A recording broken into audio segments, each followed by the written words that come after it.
సోమరిపోతులు, మందబుద్ధి బలులు, ఆయువు తక్కువ ఇలాంటి మానవులు కలి నుంచి తమను తాము ఎలా రక్షించుకోగలుగుతారు, ఈ కలిమాయ నుంచి ఎలా బయటపడతారు? శివ అనే 2 అక్షరములు నిరంతరం నాలుక మీద పెట్టుకున్నటువంటి వాడు కలిమాయ నుంచి బయటపడతాడు అన్నాడు. అందుకని కలియుగంలో చీటికి మాటికి శివ శివ శివ శివ అనాలట.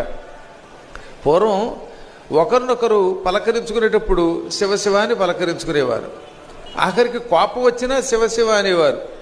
భార్యాభర్తలకి ఒకరి మీద ఒకరికి కోపం వస్తే భార్య భర్తను తిట్టాలంటే ఒరే దిక్కుమాలిన వాడని తిట్టకుండా శివ అనేది కోపంగా. అలాగే భర్త గారికి కూడా భార్య మీద కోపం వస్తే విడాక్ విడాక్ విడాక్ అని అడవకుండా శివ శివ శివ అనేవాడు. దానివల్ల ఏమవుతుంది? తెలియకుండానే మనస్సు మారుతుంది. అందుకని వీలున్నంత వరకు శివనామస్మరణం చేసి మానవుడు కలి అనే ఒక భయంకర దోషం నుంచి విముక్తుడు కావాలి అని